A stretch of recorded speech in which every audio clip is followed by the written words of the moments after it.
魚の仕込みやったんですけど、これイカがスルメイカと言います。だいたい北海道あたりで取れますね。これを開きますとですね、おろして開きますと白濁、白く濁ったところがあります。そこに包丁をパッと入れます。そうしますと必ずアニサキスが出てきます。前にシンガポールでこの農林水産省の仕事で行った時も持って行ったらありましてね、皆さんに見せることができたんですけど、スルメイカの場合は必ず開いてみてください。このですね、アニサキスをこの見つけるのもそうなんですけど、イカの場合ですね、イカそうめんっていう言葉を聞いたことも皆さんあると思います。それはこのスルメイカを使ってする仕事でもあります。スルメイカの場合はアニサキスが大体入ってますので、そのようにイカそうめんというのは1ミリ間隔で包丁を入れていきます。そうしますとこれを切り殺すことができますね。包丁を使ってみせますから。イカそうめんの時はですね、包丁をですねこのように持って切るんですが、1ミリ間隔で切っていく時は指をこのように包丁をこのように添えてこういうふうに持ちます。そして物を切る時こうやって切っていきますね。でこのように同じ感覚で等間隔で切っていく場合には、親指をこのように添えて高く包丁を上げない場合にはこのようにして切っていくのが理想です。そしてなぜ親指をこういうふうにするかというとですね、人差し指をこういうふうにするとですね、手がどうしても上がってきますので、この手を痛めてしまいます。通常の魚を切るときはですね、ネタ銀なんかの場合は親指はここで、人差し指はこういうふうにしますが、これがイカだとするとこのようにして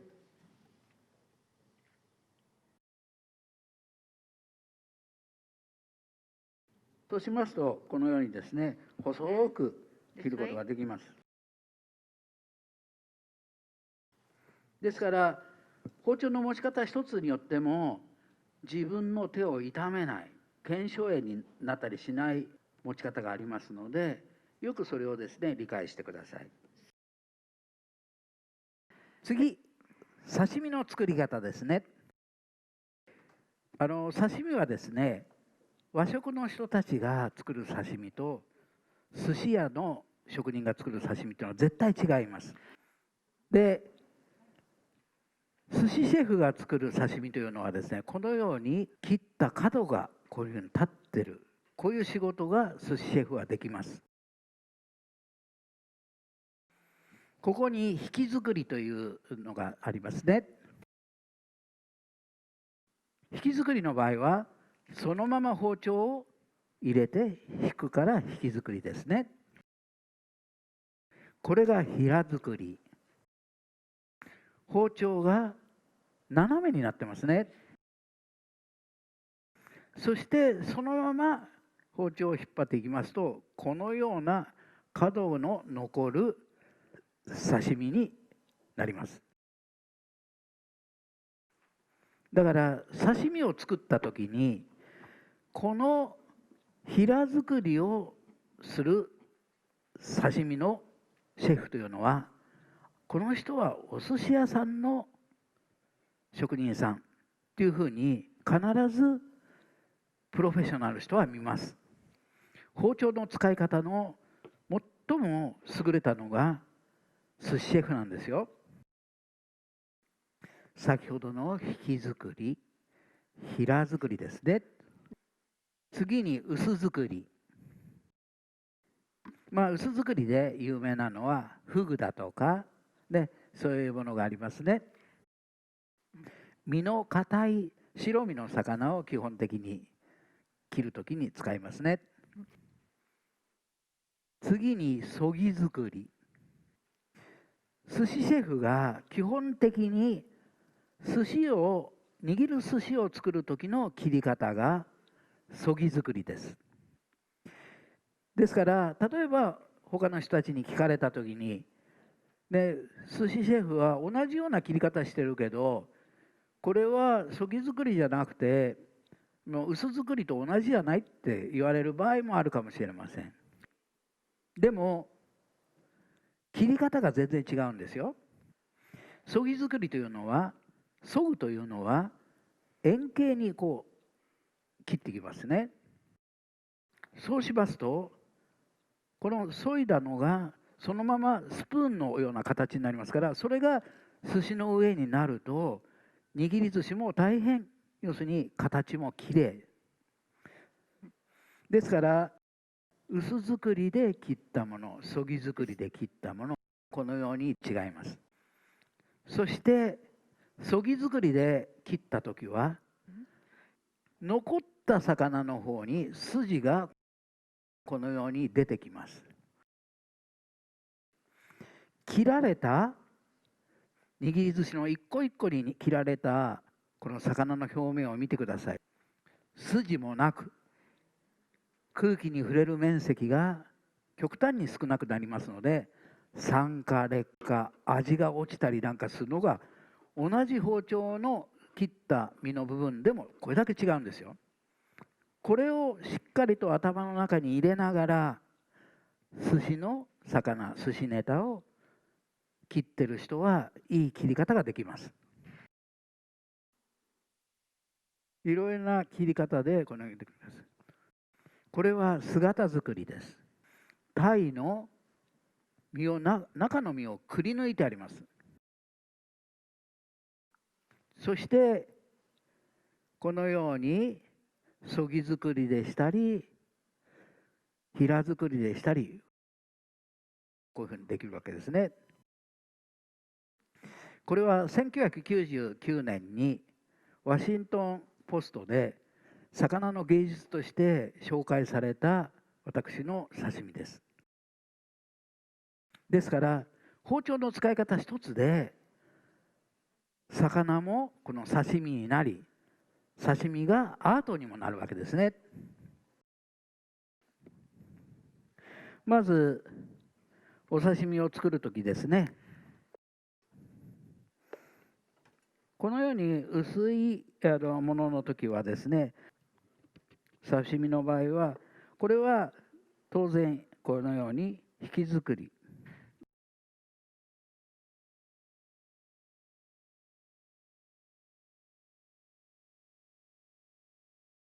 でこのぐらいの身の厚い時は人差し指がこういうふうに上がっていってもいいです。でもこれがですね、例えばもっともっと薄いやつですね、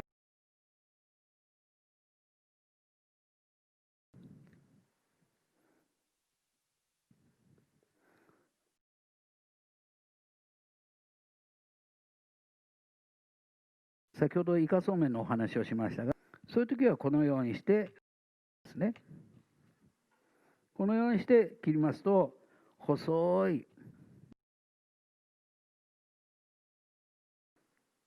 そして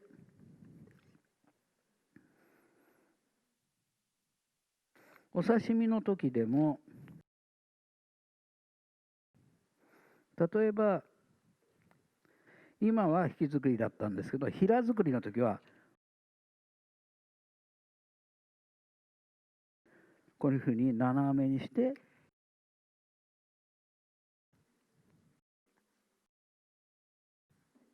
こういうふうに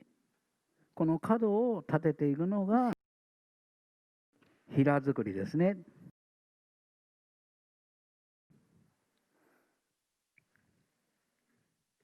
そしてこの平目のようなものを切るときは指はこのようにして、そしてこのようにして切ります。はい、薄く薄作りができます。そして次にそぎ作り。寿司ネタとして握る場合には、このようにちょっと厚くして、そして削いでいくわけですね。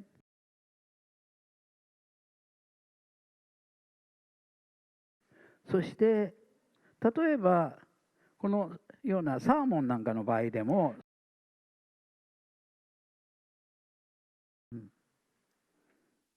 の時もですね、例えばこれを切る時も軽くまっすぐではなくて、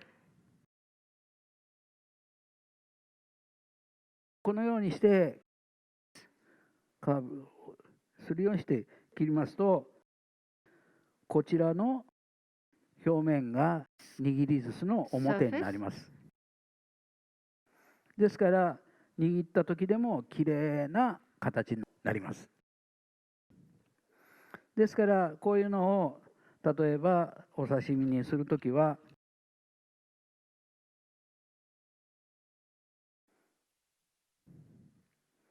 で例えば切ったやつをこう置くとすれば、こういうふうにね、そして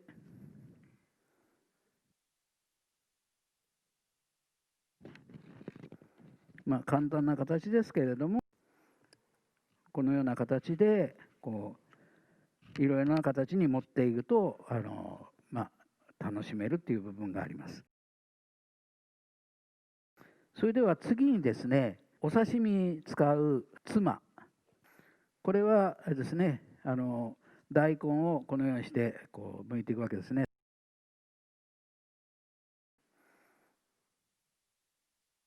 で大根をですね回すようにしてこう剥くわけですね。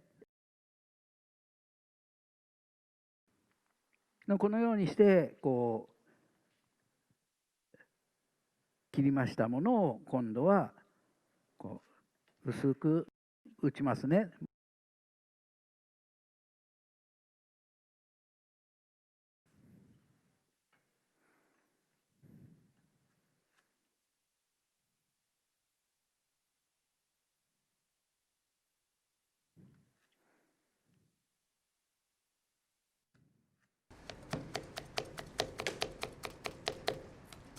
できるだけ細くですね。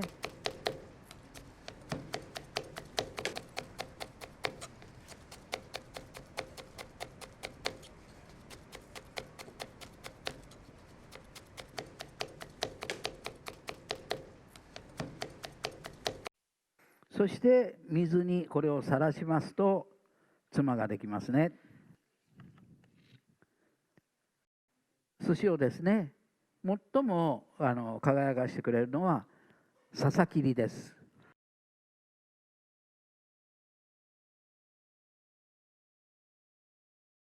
包丁の持ち方をよく見てくださいね。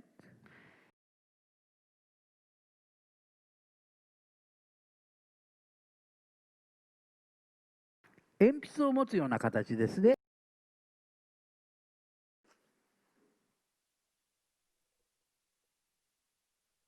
でこの笹切りというのはただ笹がかっこいいとかなんとかじゃなくてですね、笹はサルチル酸という成分があります。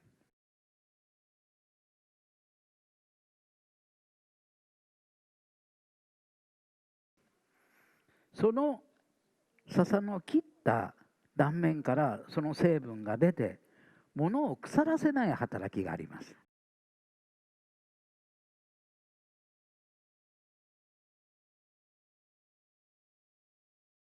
ですから一流店また江戸前寿司店では必ず握り寿司の桶の中にこのように切った笹がこう置かれてますね。